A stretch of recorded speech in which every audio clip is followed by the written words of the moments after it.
Hey everyone, welcome back to the Rideshare Hub. I'm Jacob Letman. Before we get going with today's sweet video, if you accidentally forgot to use a referral code to start driving for Uber, it's okay. I'm going to show you how to use a retroactive sign-up code so you can get your guarantee of up to $1,000. Hey there everybody out there, welcome back to the Rideshare Hub. I'm Jacob Letman. Thanks for checking out our channel. Thanks for checking out this video. We know things are crazy out there right now, so we're keeping you up to date with all things rideshare and how things are affecting you in the rideshare world right now. And I tell you what, if I wasn't convinced that the world was falling apart before, now I'm a little concerned because it's been pouring freaking cats and dogs all day here in Phoenix, and that is not the usual. So that's pretty out of character for here. Anyway, all right, that aside, here's what I want to talk with you guys about today. I want to talk about 5 reasons why you should stop driving, put a halt to it right now. That might be a little dramatic, but if you don't have to, these are the 5 reasons that you should probably not be driving right now. Number 1, seems pretty reasonable, right? You don't want to get sick.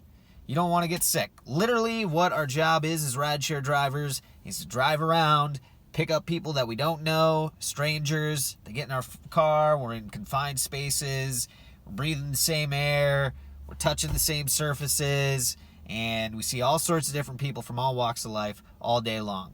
And we don't want to get sick. And so that's how you get sick, right? You just see people from all over the place. And one of the big issues is that with what's going on with this sickness is that a lot of people that have better immune systems or younger, they can contract coronavirus and not even know that they have it and then spread it around, right? So, or they have mild symptoms at best. So that's one of the issues, right? We can have a lot of people walking around that feel fine but are still carriers.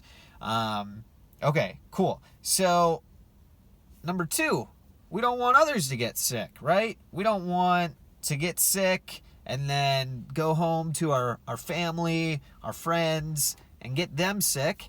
And also, because we're all unselfish people here, right? Like I said, you can be a carrier if you're a younger person like myself. Not a full head of gray hair yet. There's definitely some, more than I care to admit, believe me. But the demographic that is most susceptible are older adults. Don't know, that's from the CDC's website. That is a direct quote. I don't know what constitutes older adult. So if you feel old, if you got a lot of wrinkles, if you actually are old, what is actually old? Anyway, if you're an older adult, that's the demographic that should be working out now, or watching out. Now, one of the things is the demographic that needs a lot of rides right now, especially here in like Arizona, are the elderly who need rides to get to the grocery store to pick up stuff if they can find anything. I cannot. I'm almost out of toilet paper. It's getting to be dire here. Seriously. I'll do weird things for toilet paper. No, I got a couple more rolls left. It's okay for now. But anyway, I digress. So the elderly, they need to go out. They need rides a lot of times to go to the grocery store or to go see their healthcare professionals. And so if you're someone that potentially could be carrying it, they should not be taking rideshare rides if they can avoid it. But some people, that's the only means they have for transportation. So anyway, number 1, number 2, we don't want to get sick. We don't want to get other people sick. We want to do our part to take care of this thing until things die down. Number 3, there's just not many rides. Man, oh man, what a crazy world we're living in. So already a lot of drivers, if you've been driving for a long time, think about how long it took you as a driver to even create a schedule that was, partially reliable, where you earned an income that you could start to finally count on, like, okay, I can drive these hours, and I can count on an income between this range, and we got used to that. And then almost overnight, or in a short span of time, it's like, whew, it's gone, right?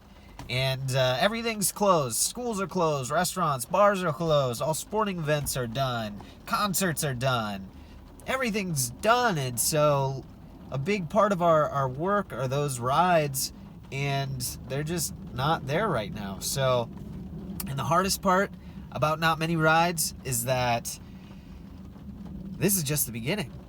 You know, we don't know where this is going to progress to. And okay, so number 4, food apps are booming right now. So hey, we are qualified to drive. We don't have to drive people. We can drive around for food apps, because I hate to say it, but this is truth. This is economics 101. With every natural disaster, there is always someone that is set to make a killing off of it. Someone's always going to make money off of any natural disaster. That's just how it is. And there's people that lose a lot, and there are people that gain a lot.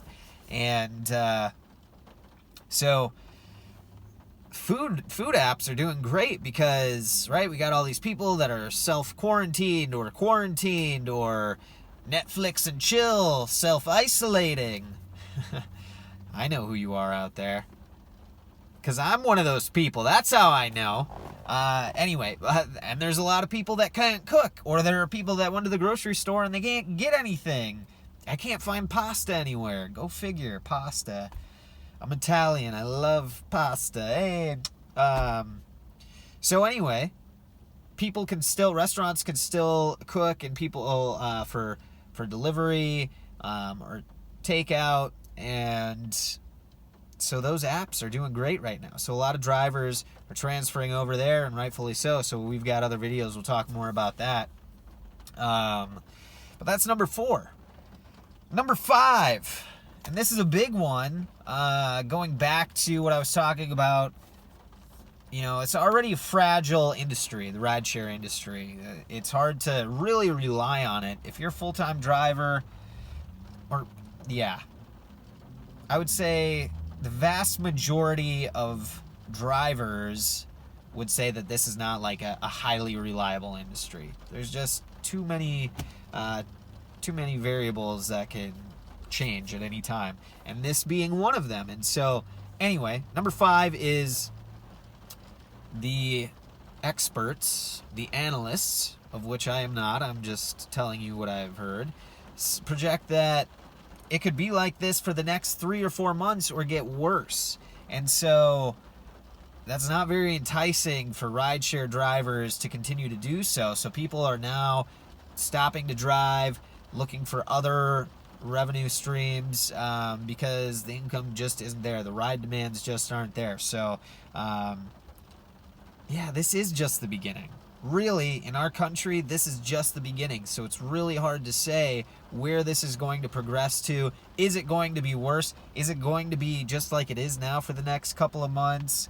Will it get a little better? But anyway, I don't imagine, just off of my best judgment, that things are going to return to how they were before this happened for quite some time. So those are 5 reasons why drivers are stopping driving right now. And if you're one of them, get at me in the comment section below. Let me know where you're at, why you decided to stop driving, or if you're still driving, how that's going for you, or if you're trying to find something else. I know of a lot of drivers that are trying to get out of this industry now and look for work elsewhere. Anyway, I'm Jacob Lettman. This is Rideshare Hub.